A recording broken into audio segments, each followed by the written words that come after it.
And thank you very much for joining us. I am Yori Folari. Well, you know, we're not talking about anything else, you know, in this period because the election season is upon us. I mean, it's next month. Okay. Now, some of the issues that are important in this dispensation, they include what the presidential candidates are going to be doing, what do they have on offer. And so today we thought we'd take a look at the presidential candidate of APC, Asiwaju Bola Tinubu's plans for job creation. You know, this immediately brings the youth into play because they are the primary consumers, shall we say, of that particular topic, job creation. What with I think there's a local slang now for the drain of youths, all of them moving out, you know, in very large numbers. Well, I can't say all of them. A significant number of them moving out simply because they are not sure that they have anything to look forward to here. Now, Asiwaju Bola Tinubu has been very, very strong on human capital development all through the decades. We've always known about this. And today, we're happy to have with us a leadership expert and member of the Directorate of Public Affairs of the APC Presidential Campaign Council, Dr. Ronke Bello. She's in our Abuja studio. A fine morning to you, Dr. Bello. Uncle Yori, good morning, and good morning to our esteemed viewers. How concerned are you about the exodus of a significant number of our youths? They're going to all the capitals of the world. Canada is very, very aggressive, for instance, in inviting youth from all over the world, and you see them on social media, the UK, the US, it goes on and on. How concerned are you about this situation? And maybe you could give us an outline, a sketch of what the presidential candidate of APC has to meet this particular situation.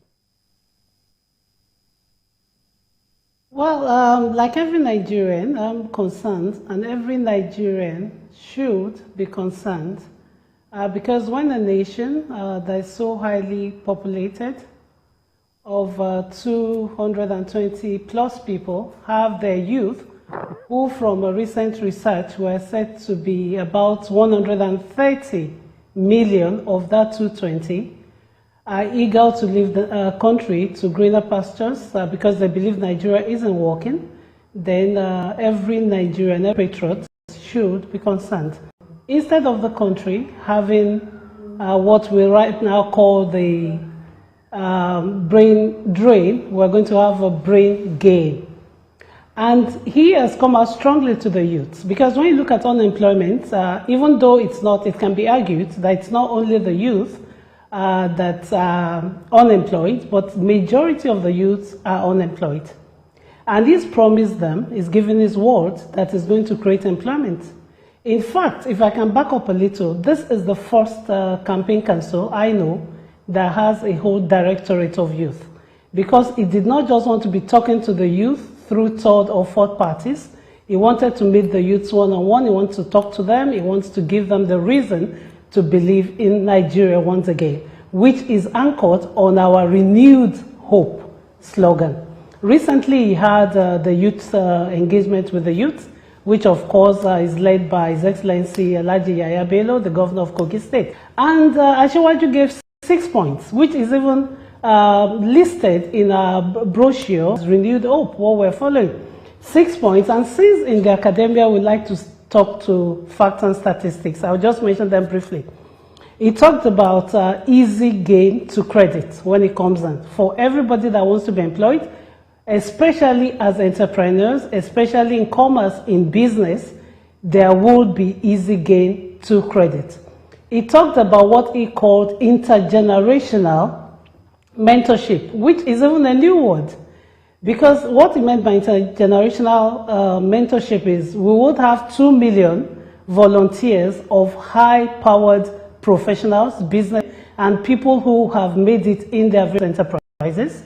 They will come together and then volunteer to train the youths. That means we'll be their career coach. We'll be there for them as looking for jobs for them. We'll make sure they are successful. This is new and this is good. He talked about reforming the NYSC, which is basically a youth program, because most of us Nigerians would gladly say it was during the NYSC years that we were able to cut our teeth in our careers. And today, what is becoming of the NYSC? They're eager to finish and leave the country. Asiwaju has promised to reform that. He also talked about the reward system, which is very, very important. One thing that has put a lot of youths and young people out of love for Nigeria is the reward system. Without the reward system, we won't be doing much for our youth. So people need to know that they can finish school, they can get jobs or go into business, have access to credit and flow in the love of their passion. This is interwoven even when you look at what is given for education, because we need to agree as a nation that good is good to go to school, but going to school is the academia part. What Nigeria is talking about and what Jagaban is talking about now is twofold. We will be looking at the academia and then the skill, because those are the things that work in this world, in this generation. It's not just having the papers that you went to school. There must be a skill attached. So if you don't want to go into the hardcore professions of being a doctor in us, or going to be teachers or whatever, you can actually start a business of your own. He's talked about all these things. He has something for the youth, and eagerly, I'm sure the youths believe in him. Because Asiwaju is meeting with the youths. He's talking directly with the youths. He's saying, this is what I'm offering you. We're not saying, go and verify. We are verified. The youths are verified facts and figures, and Asiwaju is really, really determined to change the narrative to something very positive, something very glorious, something very patriotic for the Nigerian youth. You know, a little aside, you are Dr. Ronke Bello, Governor Yahaya Bello. You know, the Bello name is common to the two of you. Any relation? No, I'm from Kogi State, but no relation, except that I'm one of the strategist consultants to him, but not a family relation. Okay, just wanted to get that out of the way. Now, going to the other thing you spoke about there. Thank you, Kuyori. Going to the other thing that you spoke about there, you're talking about doing what they are doing, which is out of a sense of self-preservation.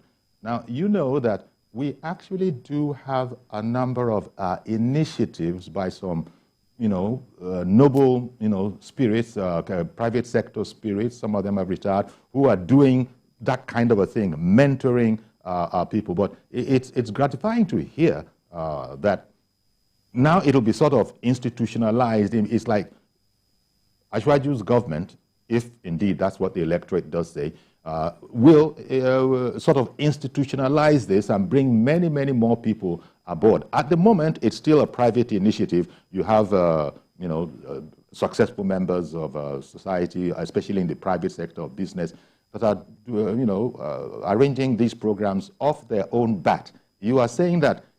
And individuals that have been doing this, because you get to a level actually in your career that you want to give back. You want to build more people like you, and the private sector has been doing this, and Nigerian patriots, individuals have been doing this. But Asiwaju is now saying, look, we're bringing this on board. In fact, in furtherance of that is believed that this should now be a policy, a government policy. He has also said there will be an advisory council for the youth. While we're in power, there will be an advisory council that will be there to say, look, this is what should be done. And what this advisory council will be doing for employment, for job creation, for the Nigerian youth, is that they will be monitoring and tracking. There will be from where we hopefully and God willing come into government, where did we meet unemployment? Right now, the Nigerian Bureau of Statistics have some statistics there. And Asiwaju has told the youth that, look, God willing, in the first 4 years, it's out there that, look, come and vote for me, come to the rallies, let's sing and dance, which of course are parts of rally. But when all this is done and governance begins, it's now more serious, it's serious business.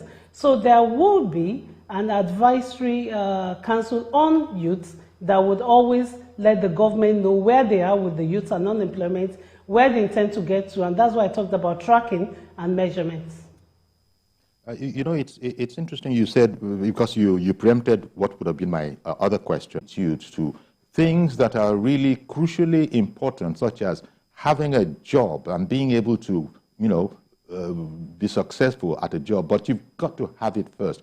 Now, you know that in Nigeria, you've got to have somebody who can give a note to you to take to somewhere, and our kids don't experience this in the US, they don't experience this in Canada, they don't experience this in Europe, wherever they go. They just go in on their own merit, and there's always somebody ready to take up Nigerians, because we even have the reputation abroad of being excellent workers, excellent material.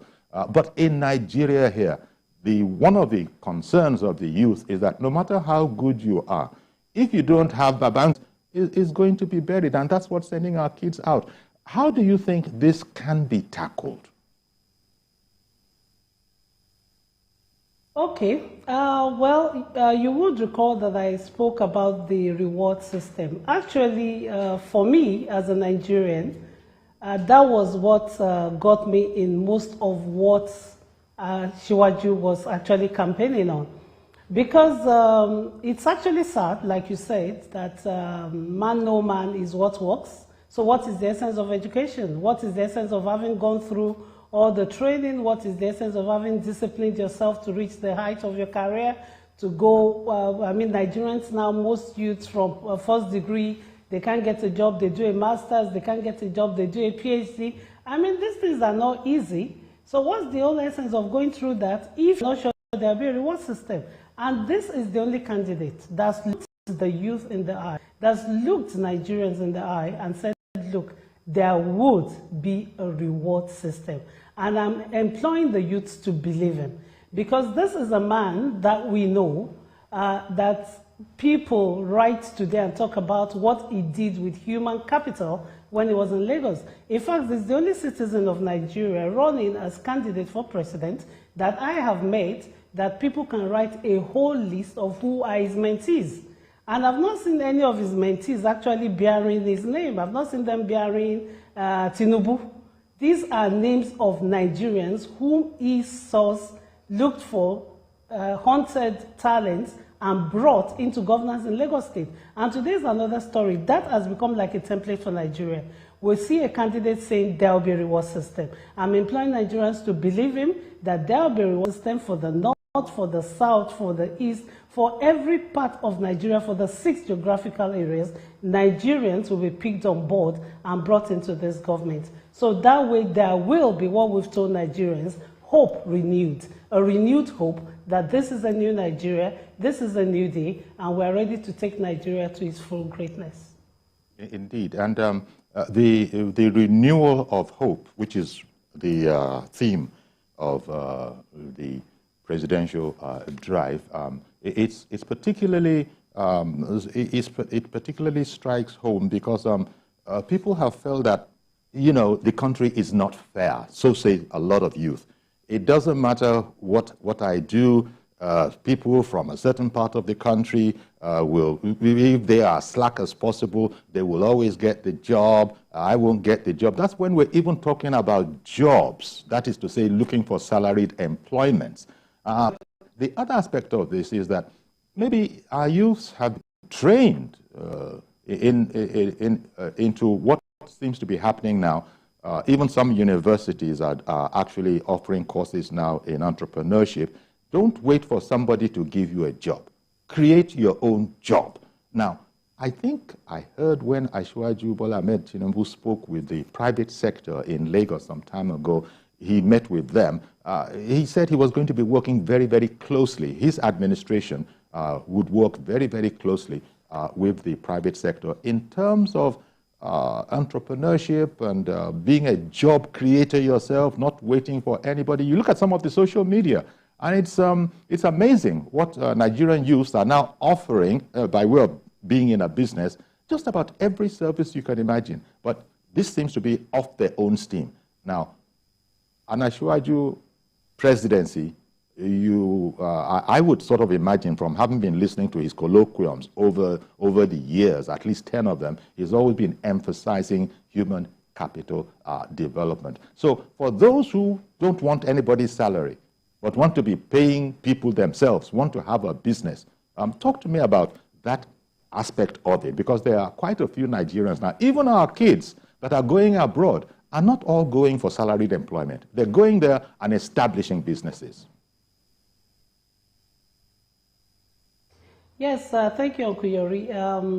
One of the key policies that the presidential candidate is putting out there is what he calls the incubation block of doing things. And there, what he explains to Nigerians is, look, there will be a kind of incubation block, which is tied, like you said, to private sector, is equally tied to what he called the intergenerational mentorship, where people will be brought in. For example, the 2 million volunteers to be doing the intergenerational mentorship are not necessarily going to be from public service.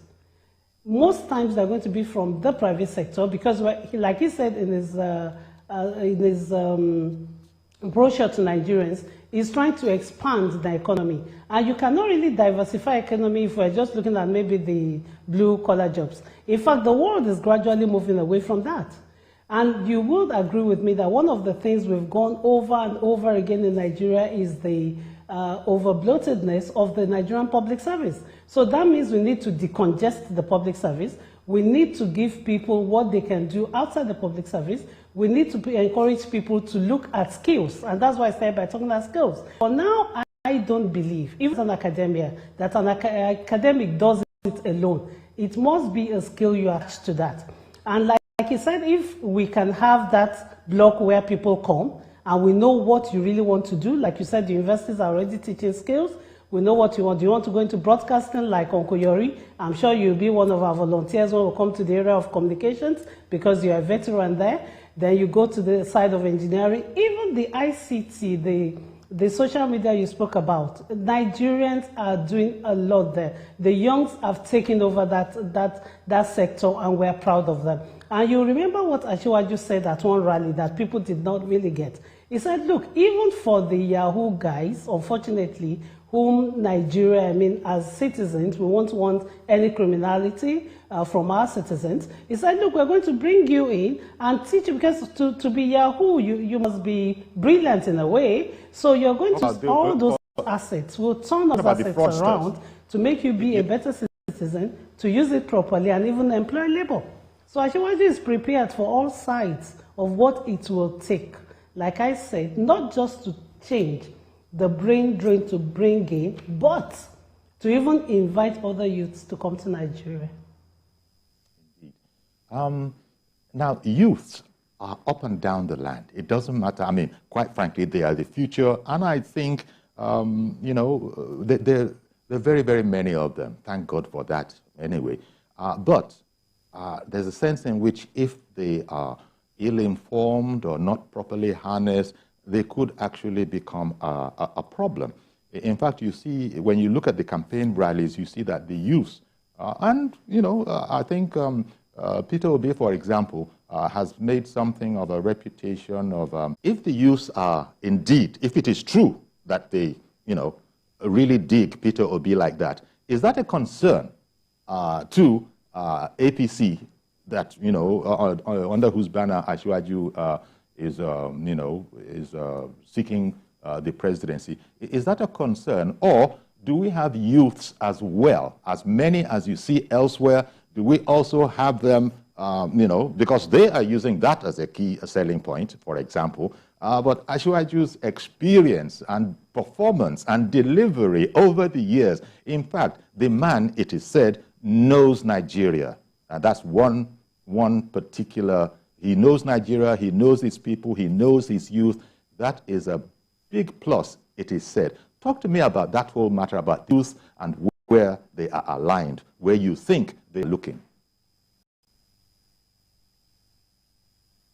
Okay, that's a very good one, because this has always come up, that where exactly are the Nigerian youth, who are they aligned with? And I would like to tell our esteemed viewers that what draws, with due respect, before I go, he's played his role being in this, and we give him some credit. He's come a long way in this campaign, and well, a lot of people believe in quotes, that the youths are with him. And we have done our research. What is the draw? What is the pull factor to a Peter Obi candidature? The pull factor for the youths is that they build. Somebody has 2 shoes, 10 shoes, 50 shoes. Those are matters of personal style. Nigerians youths, especially the youths, even we women, we want to see somebody that is not telling us how he minimized spending because, of course, he wanted to save money, either for the state, and there was no growth, there was no development. Right now, it doesn't matter if somebody even has no shoes. What Nigerian youths are looking for, what Nigerians are looking for, is somebody who is tested, who can tell us, don't tell us the number of shoes you have, don't tell us to go and verify, just tell us that, look, I'll move you from point A to point B. And from what I've read out as the 6 cardinal points of an Asiwaju presidency, he has succeeded. In fact, he's the only candidate actually talking to the youth. He's the only candidate actually talking to the youth. So we found that the pull factor is okay, is prudent, but that is falling apart. Because now, as the campaigns are gearing up, we're looking towards election, Nigerian youths are asking, the Nigerian youths are deeper than talking about 2 shoes. They are now asking the concrete questions. They are now asking the serious questions. They are now asking questions that can move them forward. What do you have for us? And here we're presenting them with the 6 cardinal points that they were not even telling them go and verify. We have verified it, and Asiwaju is offering that. At the last youth meeting, he told them these things are there. Even if Nigerians look at how we're going with our campaign, Asiwaju is the only candidate who has spoken about the number of slots in the cabinet. It will even give to youths under 40. So I don't, the youth cannot be on the side of, with due respect, where we're counting the shoes we have and talking about the shops. And unfortunately, the shops they were bought was not even in Inewi. It was bought somewhere in the. We are not afraid. We are confident that the 130 million youths that can vote, because this 130 million covers ages 15 to 35, which is the original official youth age. But when we are ready and we're there, the ones that will vote, as we're going on with the campaign, we are pressing this in. The Youth Council of the APC, that's never happened before. No campaign team right now out there have a youth council, have a woman council, have a professional council. This is what Asiwaju has been able to do. He's brought in the youths, he's brought in the women, he's brought in with professionals, and he's telling all of us what he has to offer. So, Uncle Yori and dear Nigerians, I am very certain that when we get there, Nigerian youths will vote for Asiwaju because he has given them, point by point what he will do. And knowing him for a man of his words, that is what he will do. So we're confident. We're not afraid that, some of these things are just hypes on the social media, and we'll get it. Okay, it's wonderful. But it's not the social media that is going to vote. We need people to go there and vote. And these people are our citizens. These people are the youths. We love them, we believe in them. And when we get there, knowing what Asiwaju is offering in black and white, not the go and verify syndrome, the youth of Nigeria, we believe, we trust, we ask, they vote for us.